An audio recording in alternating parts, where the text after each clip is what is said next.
அனைவருக்கும் வணக்கம். ஒரு அழகிய சிறுகதை உங்களுடன். ஒரு ஊரில் சுப்பன் அப்படின்ற ஒருத்தன் இருந்தான்.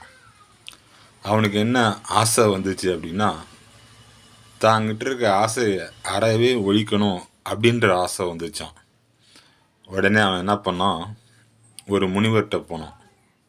முனிவர்கிட்ட போயிட்டு, ஐயா, எனக்கு ஆசையை அறவே ஒழிக்கணும் என்கிட்ட இருந்தேன் அப்படின்னு அவன் கேட்டானான். அதுக்கு முனிவர் சிரிச்சிட்டு ஒரு கதை அவனுக்கு சொல்கிறாரு. அந்த கதை என்ன அப்படின்னா, ஒரு ஊரில் தொப்பிசாமி அப்படின்னு ஒருத்தன் இருந்தானா. உடனே அவன் கேட்குறான், ஏன் அவருக்கு அந்த பேர் தொப்பிசாமின்னு வந்துச்சுன்னு. அதாவது அவன் நிறைய நேரம் தொப்பி போட்டிருந்தனால, எப்பயுமே தொப்பி போட்டுட்டு இருக்கிறதுனாலையும் அவனை எல்லாரும் தொப்பிசாமி அப்படின்னு கூப்பிட ஆரம்பித்தாங்களாம். அந்த பேர் அவனுக்கு பிடிக்காதனால அவன் என்ன பண்ணான் அப்படின்னா, இந்த தொப்பி நம்மள்ட்ட இருக்கிறதுனால தான் நம்ம எல்லாரும் தொப்பிசாமின்னு கூப்பிட்றாங்க, அதனால் இந்த தொப்பி நம்ம எங்கேயா கடைசியணும் அப்படின்னு சொல்லிட்டு முயற்சி பண்ணோம். அதில் முதல் கட்டமாக என்ன பண்ணோம் அப்படின்னா, ஊருக்கு ஒதுக்குப்புறமாக கொண்டு போயிட்டு அந்த தொப்பியை கடைசிக்கு வந்துட்டான். அதை தெரிஞ்ச யாரோ ஒருத்தவங்க, இது தொப்பிசாமியோட தொப்பியாச்சு அப்படின்னு சொல்லிட்டு அந்த தொப்பியை அவங்ககிட்டே கொண்டு வந்து தராங்க. அவனுக்கு கொஞ்சம் வருத்தமாக போச்சு, என்னடா திருப்பி இது நம்மள்கிட்ட வந்துருச்சு அப்படின்னு சொல்லிட்டு திருப்பி அந்த தொப்பியை கொண்டு போயிட்டு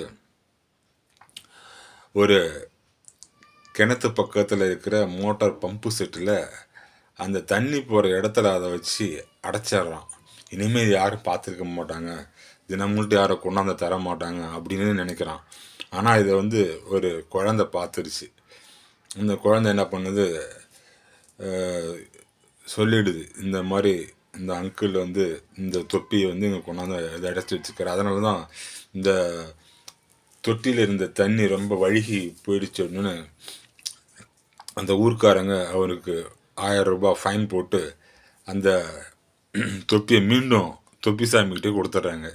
தொப்பிசாமிக்கு இது இடம் வம்பா போச்சுன்னு சொல்லிட்டு தூரக்க மறுபடியும் எடுத்துகிட்டு போகிறான். எடுத்துகிட்டு போயிட்டு இந்த தொப்பியை எனக்கு வேணான்னு சொல்லி தூக்கி எறிகிறான். அப்படி எரியும்போது ஒரு சென்ட்டு கடை இருக்குது. அந்த கடையில் போட்ட உடனே சில சென்ட்டு பாட்டில்லாம் செதறிடுது. உடனே அந்த கடைக்காரன் அவனை கூப்பிட்டு அபராதம் போட்டு 2000 ரூபாய் அபராதம் போட்டு மீண்டும் அந்த தொப்பியை அவன்கிட்டே கொடுத்துட்றான்.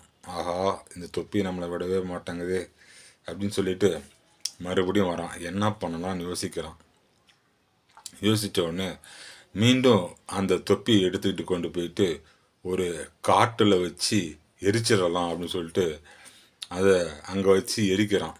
எரித்த உடனே அங்கே என்ன பண்ணுது அப்படின்னா, அங்கே பக்கத்தில் இருக்கிற சில காடுகளும் தீப்பிடிச்சிடுது.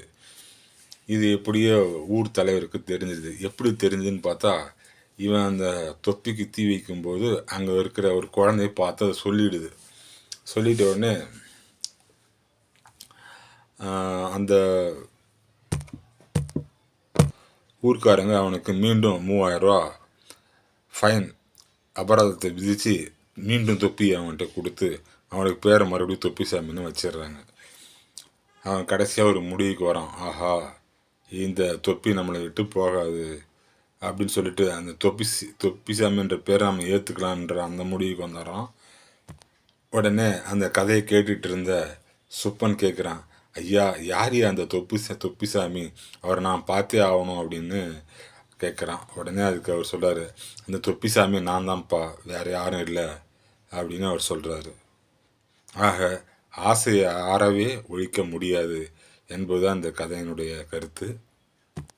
நன்றி, வணக்கம்.